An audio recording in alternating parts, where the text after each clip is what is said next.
성도님들 한 주간 이렇게 지난 다음에 보니까 더 좋은 것 같습니다. 제가 이게 아랫동네를 갔는데요. 가다가 보니까 봉산이라고 하는 지명이 있더라고요. 두 군데나 제가 봤는데 이렇게 하나님이 휴가 가서도 봉산교회 잊지 말라고 이렇게 봉산을 보여주신 것 같아요. 늘 하여간 여러분들 기억하면서 이렇게 휴가 잘 보내고 왔습니다. 자, 여러분들도 제 생각을 좀 하셨습니까? 하신 줄로 믿습니다. 늘 하나님 안에서 우리가 교제하고 또 함께 믿음을 잘 키워나가는 그런 우리 성도님들이 되면 좋겠습니다.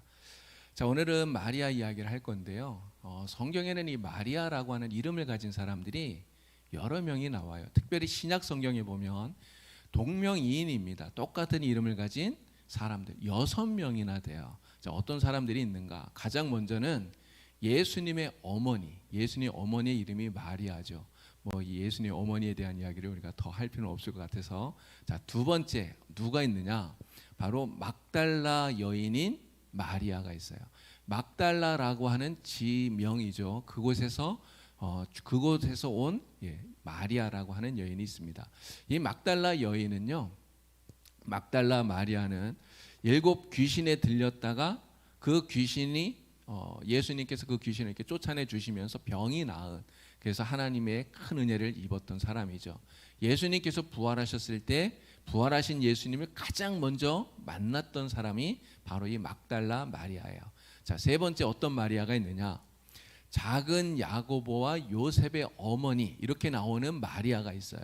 이분은 누구냐면, 여러분, 이 작은 야고보는 예수님의 제자입니다. 예수님 제자들 가운데 야고보가 2명이 있어요. 큰 야고보고 작은 야고보. 이렇게 그 큰 야고보는 우리가 아는 그 야고보와 요한, 이렇게 말하는 그 야고보고요. 그리고 이 작은 야고보가 있는데, 이 야고보와 요셉의 어머니인 마리아가 나옵니다. 이 마리아가 어떤 일을 했느냐? 지금 두 번째 이야기했던 막달라 마리아와 함께 이 세 번째 말하는 이 마리아, 이분하고 그리고 살로메라고 하는 이름의 또 여인이 있는데, 야고보 요한, 예수님 제자인 야고보 요한의 어머니 살로메, 이 세 여인이 예수님께서 십자가에 못 박혀 돌아가실 때 멀리 떨어져서 그 죽으시는 광경을 보았다는 거죠. 그리고 이 세 여인이 예수님께서 다시 부활하시던 그 부활의 새벽에 예수님의 무덤을 찾아갑니다.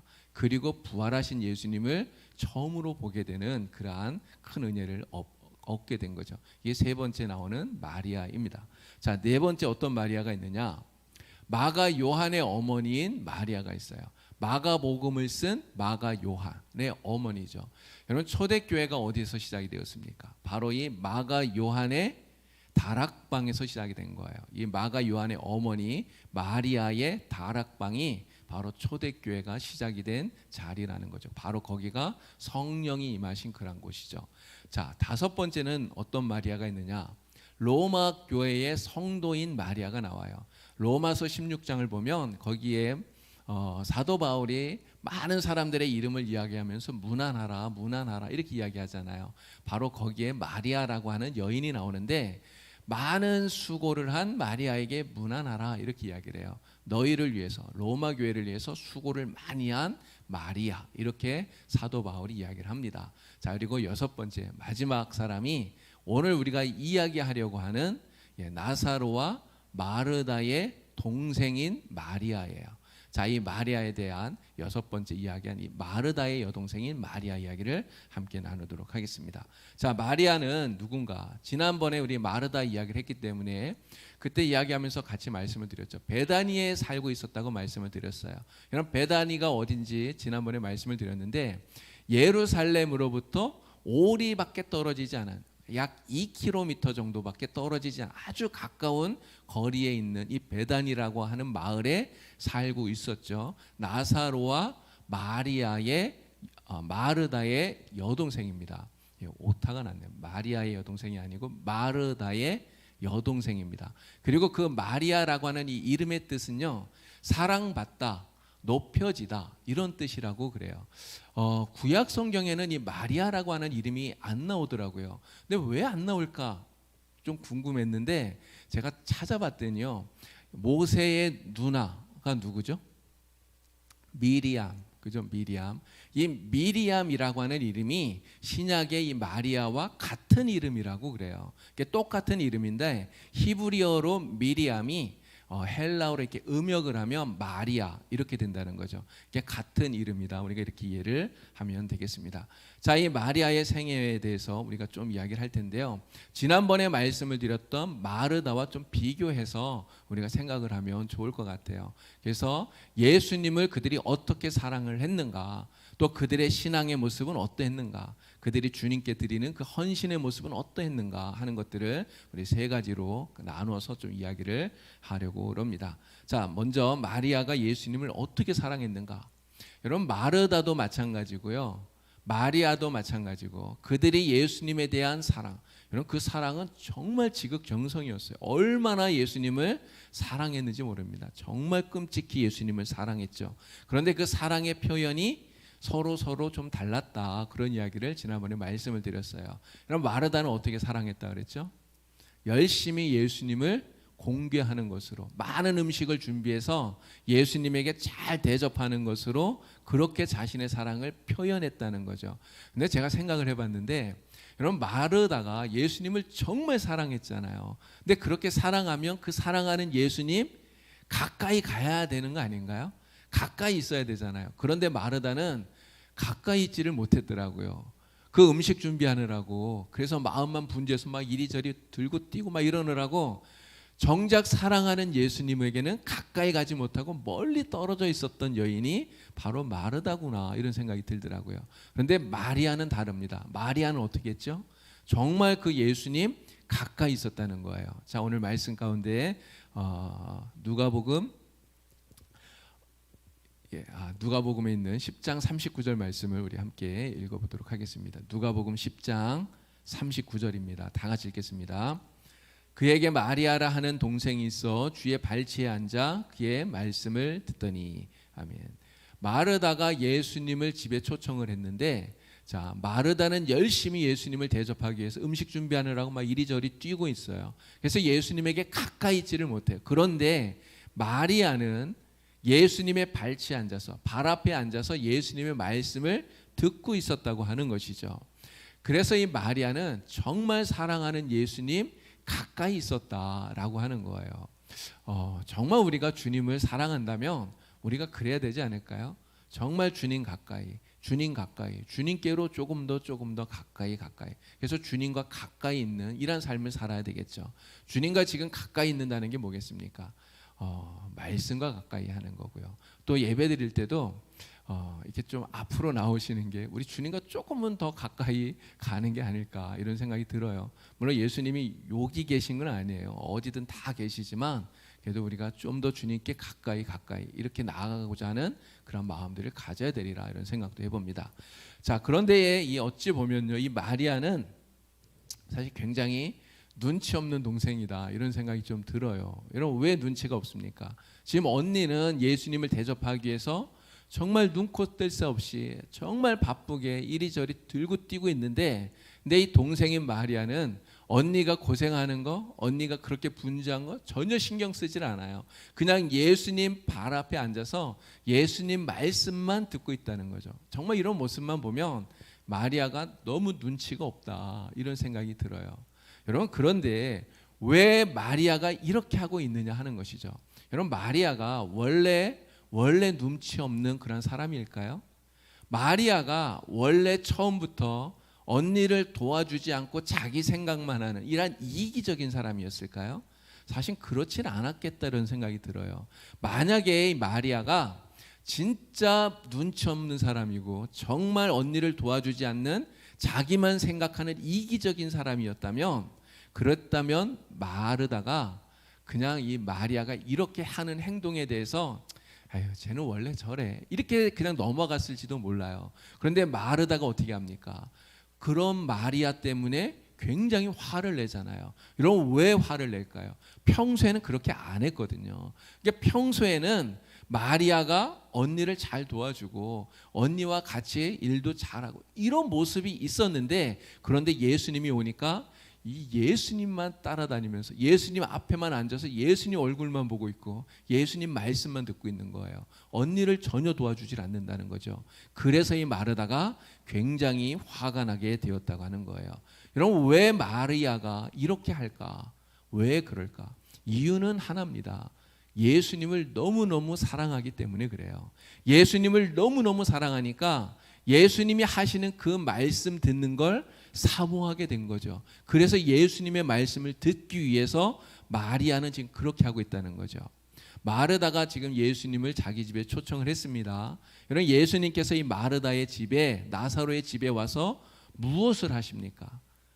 예수님께서 지금 여행 중에 계시잖아요. 뭐 지금은 자동차를 타고 다니니까 좀 편할 수 있지만 예수님 그때 당시의 여행은 그런 여행이 아니에요. 다 걸어 다니는 여행 아닙니까? 매일매일 걸어 다니면서 그렇게 일하시는 거예요. 여러분, 예수님이 얼마나 피곤하셨겠어요.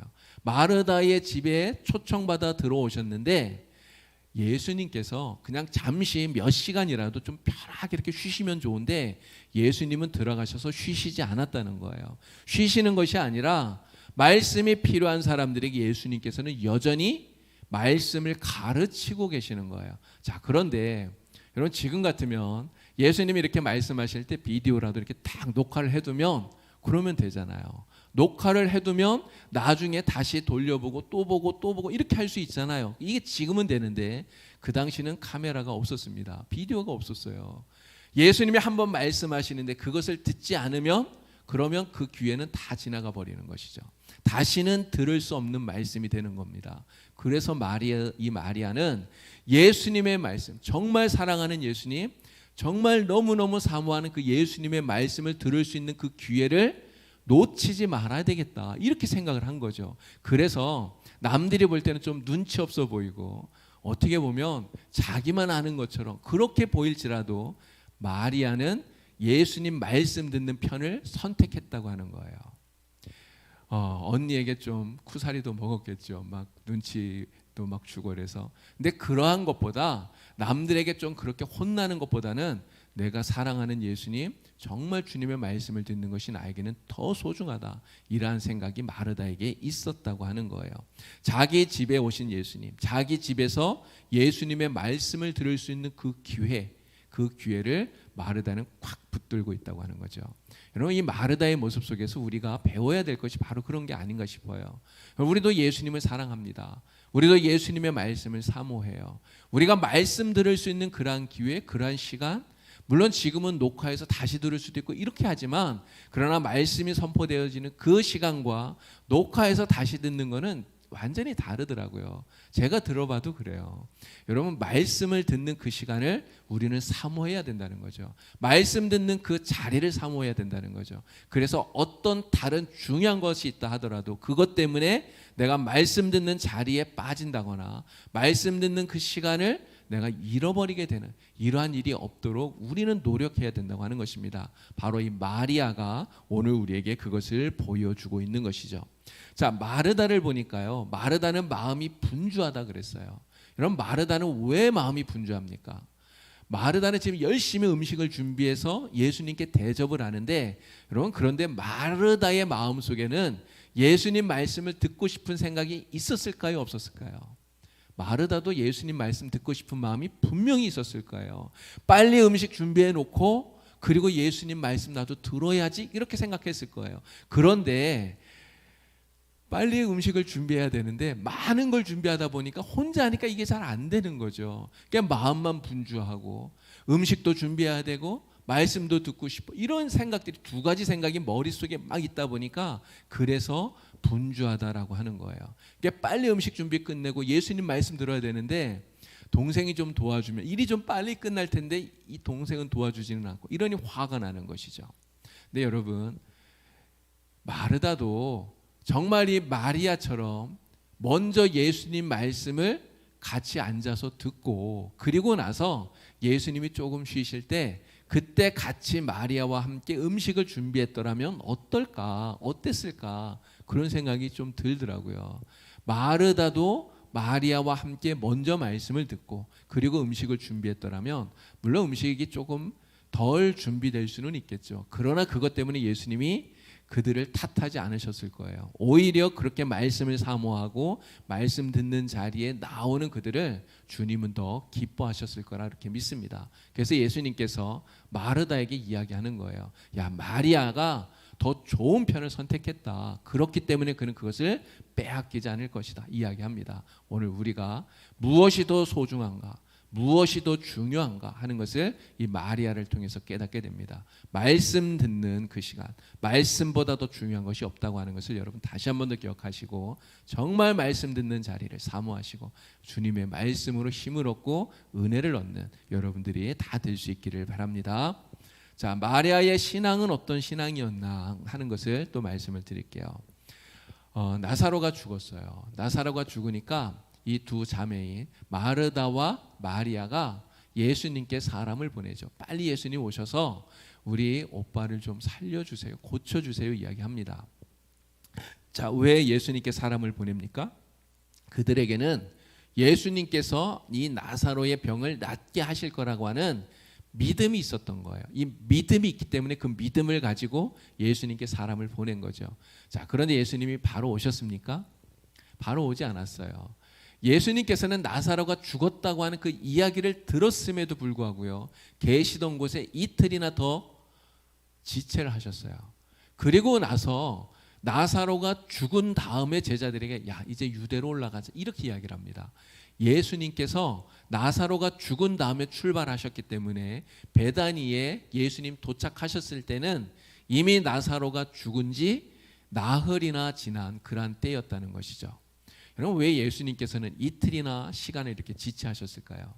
생각해 보면 예수님은 일부러 그러신 것 같아요. 일부러 시간을 지체하고 있다는 거죠.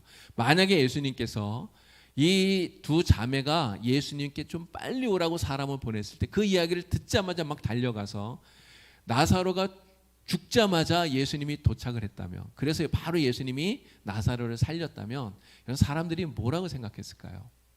나사로가 죽었다가 살아난 게 아니라 덜 죽었다고 생각을 했을지도 몰라요. 그러니까 그 부활에 대한 의심을 가질 수도 있다는 거죠. 자, 그런데 예수님께서 죽은 지 얼마 만에 왔습니까? 4일이 지난, 나흘이 지난 다음에 왔어요. 마르다가 예수님께 뭐라 그러죠? 죽어서 이미 썩은 내가 납니다. 이렇게 이야기를 해요. 누가 보더라도 죽은 것이 확실한 때에 오셨다는 거죠. 다시는 이 죽음을 이기고 살아날 수 없는 그러한 때에 예수님이 오셨다는 거예요. 자, 그런데 문제는 예수님이 늦게 오신 그 이유에 대해서 마르다도 그렇고요, 마리아도 그렇고 그렇게 생각하지 않아요. 여러분, 이 두 자매는 어떻게 생각합니까? 예수님이 늦게 오신 것에 대해서 좀 원망스러운 생각이 든다는 거죠. 자, 말씀을 우리 같이 읽을 텐데요. 요한복음 11장 21절 말씀하고 11장 32절 말씀입니다. 마르다와 마리아가 예수님께 하는 내용이에요. 자, 읽어보도록 하겠습니다. 11장 21절. 마르다가 예수께 여짜오되 주께서 여기 계셨더라면 내 오라버니가 죽지 아니하였겠나이다. 자, 11장 32절. 마리아가 예수 계신 곳에 가서 배웠고 그 발 앞에 엎드려 이르되 주께서 여기 계셨더라면 내 오라버니가 죽지 아니하였겠나이다 하더라. 아멘. 이 두 자매가 하는 말을 보면요, 똑같아요. 뭐라고 말합니까? 아, 주님이 여기 계셨더라면 우리 오라버니가 죽지 않았을 겁니다. 이렇게 얘기하죠. 예수님이 조금만 빨리 오셨으면, 우리 오빠가 죽기 전에 주님이 오셨으면 우리 오빠를 살려주셨을 거 아니에요? 이렇게 이야기하는 거잖아요. 이 말 속에는 늦게 온 예수님에 대한 원망의 말이 들어있다고 하는 거예요. 여기 예수님께서 이 나사로의 죽음 앞에서 슬퍼하고 있는 이 마르다와 마리아를 보시고요, 또 지금 많은 사람들이, 많은 유대인들이 이 나사로가 죽은 것을 조문하러 지금 왔어요. 조문하러 와서 그리고 그들을 위로하면서 같이 울고 있어요. 눈물 흘리고 있어요. 근데 그러한 모습을 보면서 예수님께서 우셨다고 하는 그런 내용이 나옵니다. 예수님이 눈물을 흘리셨다고 이렇게 이야기를 해요. 여러분, 예수님께서 왜 눈물을 흘리시고, 여러분 왜 예수님이 우셨을까요? 이유는 두 가지라고 생각이 됩니다. 하나는 예수님이 그만큼 나사로를, 또 이 마르다, 마리아 이들을 그만큼 사랑하셨던 거예요. 그만큼 사랑하셨기 때문에 그 슬픔을 갖고 있는 그들을 보면서 우셨다는 거죠. 그리고 또 하나의 이유는 죽음 앞에서 정말 인간이 무력하구나 하는 것을 주님이 보시고 정말 우리를 불쌍히 여기셔서 예수님이 눈물을 흘리신다고 하는 거예요. 여러분, 사람은 죽음 앞에서 정말 무력하지 않습니까? 오늘 우리가 가지고 있는 두려움들 가운데 가장 큰 두려움이 뭡니까? 인간이 가진 가장 큰 두려움은 죽음에 대한 두려움이에요. 내가 언제 어떻게 죽을까? 우리가 늘 그런 생각을 한다면 여러분, 세상 살아가질 못할 거예요. 죽음에 대한 생각을 늘 공포를 가지고 살면 세상을 못 살 겁니다. 이게 그나마 그걸 잊어버리고 사니까 그냥 우리가 사는 거죠. 그런데 그 죽음의 순간이 내게 언제 닥친다라고 생각을 하면 여러분, 정말 우리는 견디지 못할 거예요. 많은 사람들이 그렇지 않겠습니까? 프랑스의 그 루이 16세 부인인 마리 앙투아네트가 프랑스 대혁명 때 단두대에서 목이 잘려서 죽었잖아요.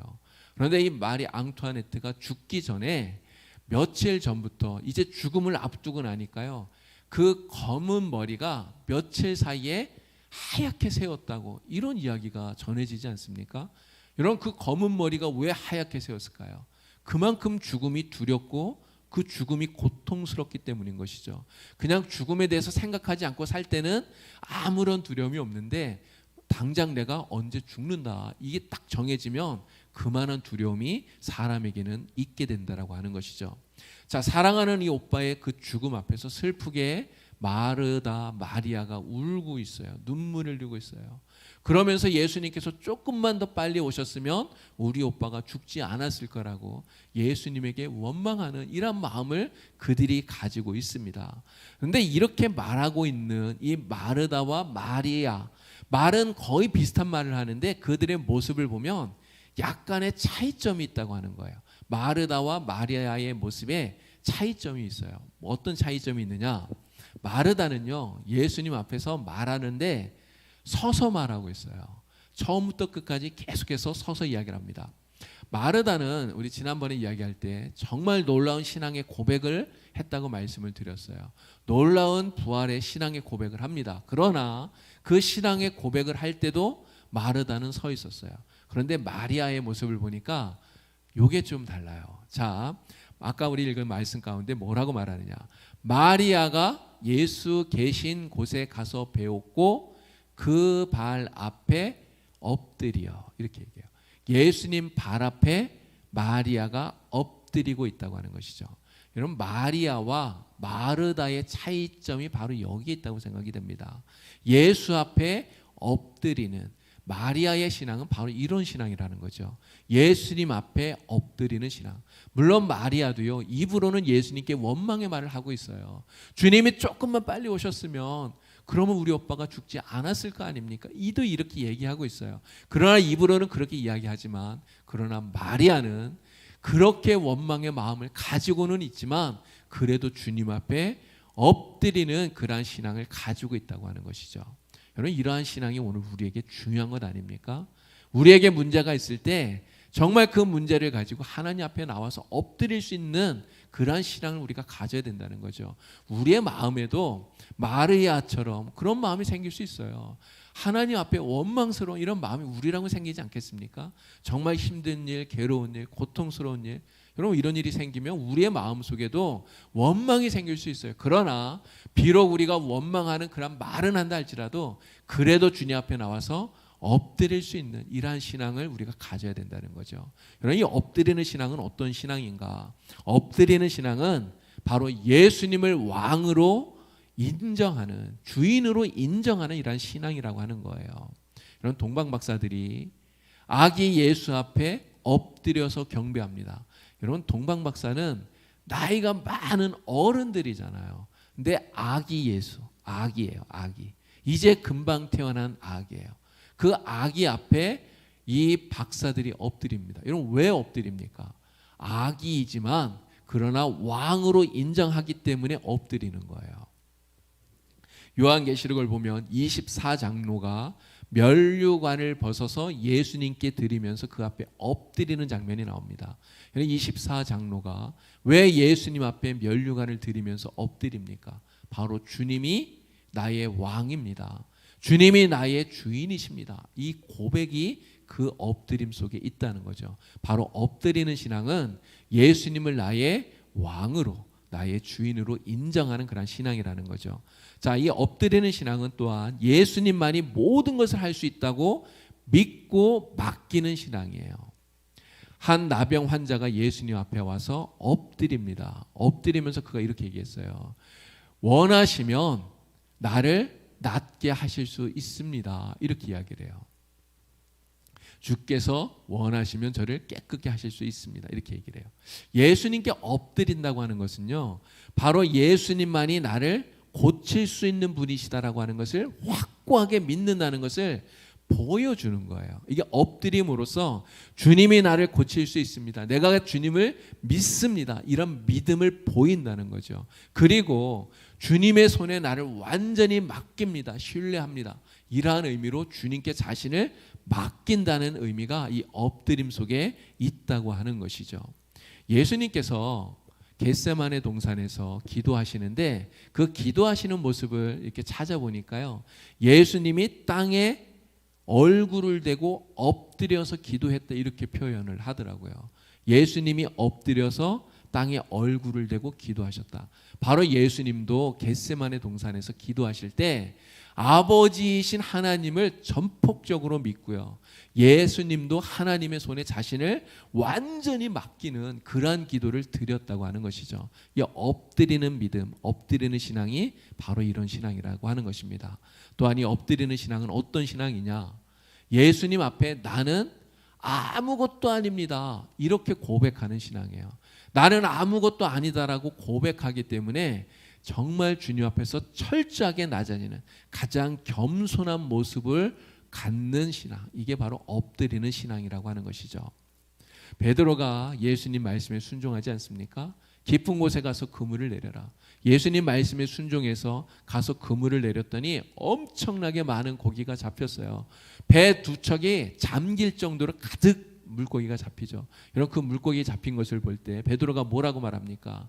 주여 나를 떠나소서, 나는 죄인입니다. 여러분, 베드로가 그렇게 고백할 때 그가 어떻게 합니까? 바로 예수님 앞에 엎드렸어요. 엎어진 것이죠. 바로 예수님, 그 능력의 주님을 보니까 자기 자신은 아무것도 아니다라고 하는 것을 깨닫게 된 거예요. 주님 앞에서 정말 나는 무력한 자라고 하는 것을 깨닫고 정말 가장 낮은 자세로, 겸손한 자세로 내려가게 되었다는 것이죠. 이 엎드림 속에 바로 그런 모습이 있는 것입니다. 여러분, 바울이 다메섹에 예수 믿는 사람들을 잡으러 가다가 예수님 만나지 않았습니까? 정말 해보다도 더 밝은 빛이 바울에게 비쳤어요. 그 빛 가운데서 예수님을 만나요. 근데 그분, 자기가 만난 그분이 내가 핍박하던 예수라고 하는 것을 바울이 깨달았을 때, 여러분, 바울이 어떻게 합니까? 땅에 엎어져요. 땅에 엎드렸다는 것이죠. 자기의 그 얄팍한 생각을 가지고 예수님을 핍박을 했는데 예수를 만나고 보니까 내가 정말 아무것도 아니구나. 내가 바리새인이고 로마 시민권도 가지고 있고 정말 많은 학식도 갖고 있지만 나는 아무것도 아니구나 하는 것을 바울이 깨닫고 주님 앞에 완전히 엎어지는 거죠. 바로 이 엎드리는 신앙은 이러한 겸손한 모습의 신앙이라고 하는 거예요. 마리아가 가진 신앙이 바로 이러한 엎드리는 신앙이라고 하는 것입니다. 정말 어렵고 힘든 때라도 정말 주님만이 나를 도우실 수 있고 나에게 은혜를 베풀 수 있다고 하는 것을 믿으면서 주님 앞에 나와서 엎드리는 신앙, 오늘 우리가 이 마리아를 통해서 이러한 신앙의 모습을 배워야 되는 것입니다. 저와 여러분 모두가 다 이 마리아처럼 정말 어떠한 때라도, 아무리 힘든 때라도, 정말 어떠한 문제가 있어도 주님 앞에 나와서 엎드릴 수 있는, 정말 엎드려 기도할 수 있는 저와 여러분들이 다 될 수 있길 바랍니다. 반드시 하나님께서 우리의 문제를 해결해 주시고 우리에게 큰 은혜를 베풀어 주실 줄로 믿습니다. 자, 마리아의 신앙의 모습이 어떠한가를 말씀을 드렸고요. 자, 이제 마지막 세 번째로 마리아의 헌신의 모습은 어떠한가를 여러분들에게 말씀을 드리려고 합니다. 자, 죽었던 나사로를 예수님께서 달리 살리셨어요. 나사로가 살아나니까 이 베다니, 나사로의 집에 큰 잔치가 벌어지죠. 얼마나 기뻤겠습니까? 죽어서 이제는 모든 게 끝났다고 생각이 됐는데 예수님이 그 죽은 나사로를 살리셨어요. 얼마나 큰 기쁨이 이 나사로의 집에 있었겠어요. 자, 기쁜 마음으로 마르다는 주님을 위해서 열심히 음식을 준비해요. 자, 그때 마리아는 어떻게 했느냐 하는 것이죠. 자, 요한복음 12장 3절 말씀 우리 다 같이 또 읽어보도록 하겠습니다. 마리아는 지극히 비싼 향유 곧 순전한 나드 한 근을 가져다가 예수의 발에 붓고 자기 머리털로 그의 발을 닦으니 향유 냄새가 집에 가득하더라. 아멘. 마리아가 어떻게 합니까? 비싼 향유를 가져다가 예수님의 발에 붓고 자기 머리털로 닦았어요. 그러니까 향유를 부은 사건이 바로 이 나사로의 집 베다니에서 일어났는데, 내 성경을 보면 이 복음서에 이 향유를 부은 사건이 2번이 나옵니다. 2번이 나와요. 마태복음 또 마가복음 요한복음에 나오는 사건은 오늘 우리가 읽은 이 나사로의 여동생 마르다의 여동생인 마리아가 예수님께 향유를 부은 그 사건이에요. 자, 그런데 누가복음에도 향유를 붓는 이야기가 나옵니다. 그런데 이 누가복음에 나오는 향유를 붓는 이 이야기는 다른 사건이에요. 이게 별개의 사건이라는 것이죠. 이게 예수님 생애 가운데 예수님에게 향유를 부은 일이 2번 있었다. 우리가 이렇게 이해를 하면 되겠습니다. 참고로 누가복음 7장에 나오는 이야기를 우리가 다 잠깐 말씀을 드리면, 자, 누가복음 7장 36절에서 38절까지를 읽어보도록 하겠습니다. 다 같이 읽겠습니다. 한 바리새인이 예수께 자기와 함께 잡수시기를 청하니 이에 바리새인의 집에 들어가 앉으셨을 때에 그 동네에 죄를 지은 한 여자가 있어 예수께서 바리새인의 집에 앉아 계심을 알고 향유 담은 옥합을 가지고 와서 예수의 뒤로 그 발 곁에 서서 울며 눈물로 그 발을 적시고 자기 머리털로 닦고 그 발에 입 맞추고 향유를 부으니. 아멘. 여러분, 누가복음 7장에 나오는 이 향유를 부은 여인, 이 여인의 이름은 성경에 나오진 않아요. 누구라고 말하진 않는데 우리에게 이 여자가 누군가를 알려주는 단서가 하나 있어요.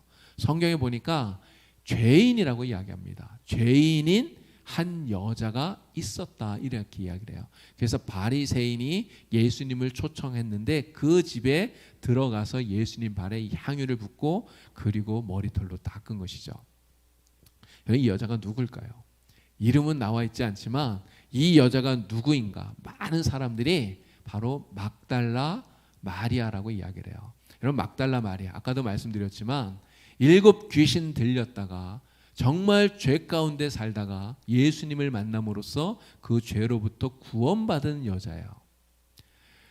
막달라 마리아가 이 누가복음 7장에 나오는 향유를 부은 여인이라고 하는 것을 우리에게 알려주는 또 하나의 증거가 있는데 바로 찬송가입니다. 찬송가 211장 가사에 보면 이렇게 이야기해요.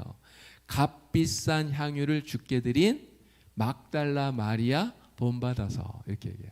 향유를 드린 막달라 마리아 본받아서, 이렇게 이야기합니다. 자, 그런데 제가 이거 읽으면 이게 준비하면서 참 이게 공교롭게도 이 2번의 향유를 부은 사건이 있었는데 이 향유를 부은 여인들의 이름이 똑같이 마리아라는 거예요. 마리아. 나사로의 동생인 마리아, 그리고 막달라 마리아, 이 2 마리아가 예수님께 향유를 부었어요. 근데 이 향유가 가격이 싼 게 아니라는 거죠. 값비싼 향유예요. 근데 얼마나 비싼 향유냐? 가룟 유다가 그 값을 우리에게 알려줍니다. 300데나리온. 데나리온은 노동자가 하루 일해서 버는 돈이라고 그러잖아요. 이게 상당히 비싼 그런 값어치를 가지고 있는 이 향유라는 것을 우리가 알 수가 있습니다. 자, 그러면 이 마리아, 이 사람들은 왜 예수님께 이렇게 값비싼 향유를 가지고 와서 예수님께 부었느냐 하는 것이죠. 2가지 이유를 우리가 생각할 수 있어요. 하나는 감사하기 때문입니다. 하나님께서 주신 은혜, 예수님이 주신 은혜가 너무너무 감사하기 때문이라는 거죠. 그럼 막달라 마리아는 뭐가 감사할까요? 그 죄로부터 자신을 구원해 주신, 그래서 새로운 삶을 살게 해주신 그 은혜가 감사해서 그래서 눈물로 예수님 발을 닦는 거예요. 향유를 붓고. 여러분, 이 나사로의 동생인 이 마리아는 뭐가 감사하겠습니까? 사랑하는 오빠, 죽었던 오빠를 살려주었으니 얼마나 감사하겠어요. 그래서 그 감사함의 표현으로 이 향유를 붓는다는 거죠. 그런데 이 두 사람은 그 감사한 마음을 마음에만 갖고 있는 게 아니라는 거예요. 근데 어떤 사람들은 이렇게 감사하면 이렇게 마음으로는 감사한데 이걸 표현하지 않는 사람들이 가끔 있어요. 근데 여러분, 감사한 마음을 내가 아무리 가지고 있어도 말로든 아니면 행동으로든 감사하다고 말하지 않으면 그럼 그 감사함이 전해질까요? 전해지지 않겠죠. 몰라요. 감사하다고 말하지 않으면. 만약에 이 마르다, 이 두 사람이 예수님께 이러한 감사를 표현하지 않았더라면 여러분, 예수님이 저 사람들이 감사한가 안 감사한가 아마 그렇게 생각하셨을지도 모르겠죠. 근데 이 마리아, 이 두 사람은 감사한 마음을 마음에만 갖고 있는 것이 아니라 그것을 표현했다고 하는 것이죠. 여러분, 표현하는 게 그래서 정말 중요한 것 같아요. 사랑도 표현하라고 그러잖아요. 여러분, 마찬가지로 감사도 표현해야 되는 것입니다. 우리가 하나님께 받은 은혜가 크다면 그 큰 은혜를 우리가 감사로 표현하는 것이죠. 뭐 헌금을 많이 드리라 이런 말씀 드리는 건 아니에요. 뭐 헌금으로만 우리가 감사할 수 있는 건 아니니까요. 어쨌든 우리가 마음으로만이 아니라 정말 우리가 나타낼 수 있는 이런 표현으로 하나님께 감사를 나타낼 수 있는 그러한 사람이 되어야 된다는 거죠. 자, 감사의 표현. 또 이들이 향유를 가져와 붓는 이유는 사랑의 표현이다, 이렇게 말할 수 있습니다. 예수님을 너무너무 사랑하기 때문에 그래서 이 값비싼 향유를 예수님께 부었다는 거죠. 여러분, 사랑하면요, 내가 아무리 비싼 것을 그 사람에게 사주어도 별로 이렇게 아깝다는 생각이 안 들어요. 여러분, 아깝다는 생각이 든다는 것은 내 사랑이 아직 그 값어치만도 못한 게 아닐까, 여러분, 이렇게 생각해도 틀리지 않겠죠. 연애할 때는 정말 내가 막 뭐 비싼 것도 막 사주고 막 이랬는데 아깝지 않게 막 이렇게 선물도 하고 그랬는데 막상 결혼하고 나서 이렇게 몇십 년 막 살다 보니까 뭐 하나 이렇게 사줄라 그래도 이게 좀 아까운데 좀 싼 거 막 이렇게 생각이 되면 사랑이 좀 식은 거 아닐까요? 사랑하면 아깝다는 생각이 들지 않는다는 거예요. 이 마리아가 왜 이 300데나리온이나 되는 이 향유를 가지고 와서 부었느냐?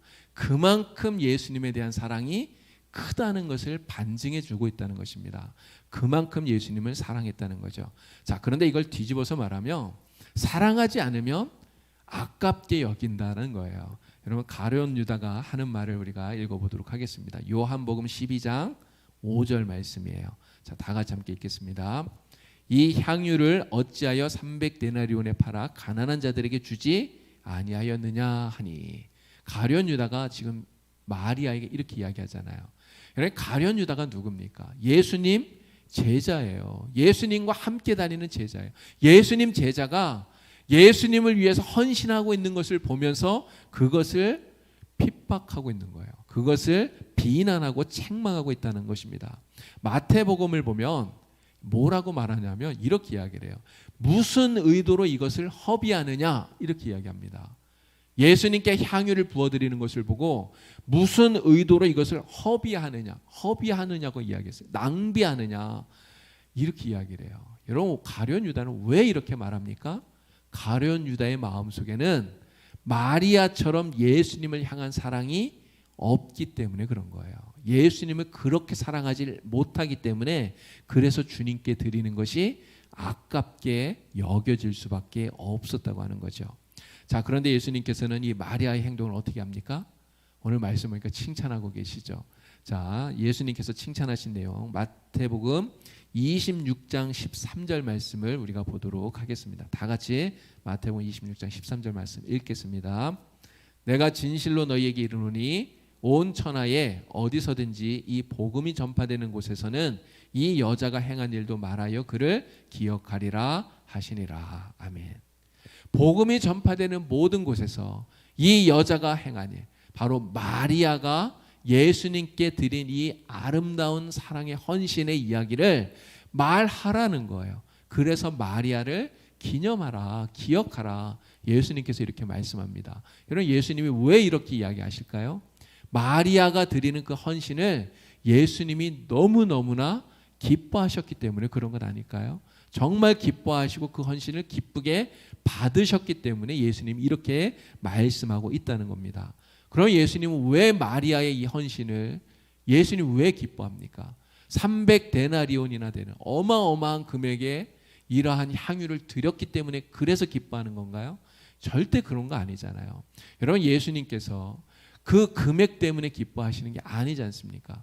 오늘 우리가 하나님 앞에 나와서 예배하면서 정말 감사한 마음으로, 주님을 기뻐하는 마음으로, 주님을 사랑하는 마음으로 우리가 예배하면서 예물을 드려요. 헌금을 드려요. 여러분, 그럼 우리가 드린 그 헌금, 하나님께서 우리가 헌금 드리면 그 헌금 봉투 안에 얼마나 들었나? 이게 하나님이 금액 세실까요?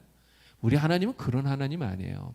우리 하나님은 우리가 얼마를 드리느냐 그거에 관심 갖지 않습니다. 여러분, 두렙돈을 드린 여인 이야기 우리가 잘 알잖아요. 두렙돈은 정말 작은 거예요. 그러나 예수님은 그 금액을 보시는 것이 아니라 그것을 드리는 그 사람의 마음을 보시죠. 그의 정성을 보시죠. 얼마나 진심으로 주님을 사랑하는 마음으로 드리느냐를 주님이 보시잖아요. 그리고 그 마음을 받으시고 그리고 그것을 기뻐하시고 칭찬하고 계시다고 하는 겁니다. 예수님이 왜 마리아의 헌신을 기뻐하시느냐, 왜 이 헌신을 받고 그렇게 칭찬하시느냐, 마리아의 그 마음, 그 사랑, 그 진정을 주님이 보시기 때문이라는 거죠. 오늘 우리가 주님께 헌신할 때 바로 마리아와 같은 이러한 마음으로 헌신해야 된다고 하는 것이죠. 하나님 앞에 나와서 주님의 일을 행할 때 정말 주님 사랑하는 마음으로, 주님을 사랑하는 마음으로 진정으로 내 마음을 주님께 드리는 그러한 마음으로 우리가 헌신해야 되는 거죠. 우리가 예배하면서 예물을 드린다. 예물을 드릴 때도 이런 마음으로 드려야 되는 것입니다. 여러분, 옛날 우리 어르신들은요, 주일날 이렇게 헌금할 때 지폐를 이렇게 좀 그 꾸깃꾸깃해지면 다리미로 쫙 이렇게 다려서 이렇게 드렸잖아요. 여러분들도 아마 그런 분들이 계실지 모르겠습니다. 여러분, 다리미로 10,000원짜리 이렇게 막 깨끗하게 다리면 10,000원짜리가 100,000원짜리가 되나요? 그런 거 아니에요. 사실 다린 돈이나 그냥 구겨진 돈이나 그냥 다 똑같은 돈이고 가치도 똑같아요. 달라지는 건 아무것도 없어요. 그런데 무엇이 달라집니까? 그것을 드리는 그 사람의 정성이 다르다는 거죠.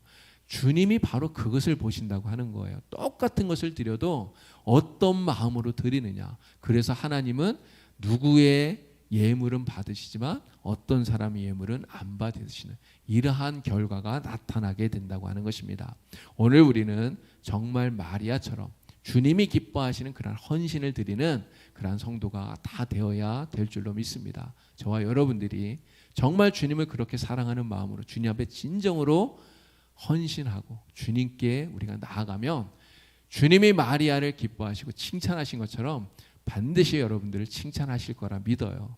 우리의 정성을 받으시고 또 우리를 기뻐하시고 우리에게 더 큰 은혜로 채워주시리라 믿습니다. 이런 아름다운 헌신으로 정말 우리 주님을 기쁘시게 하는 우리 봉산교회 성도님들이 다 되시기를 바랍니다. 네, 기도하겠습니다. 하나님 아버지, 오늘 마리아를 통하여서 우리가 하나님을 어떻게 사랑하고 또 어떻게 주님께 헌신할 것인가를 다시 한 번 더 생각해 봅니다. 오늘 우리에게 마리아와 같은 주님을 향한 뜨거운 사랑이 있게 하여 주시고 그 사랑으로 진정한 헌신을 드릴 수 있는 우리 모두가 되게 주님 인도하여 주시옵소서.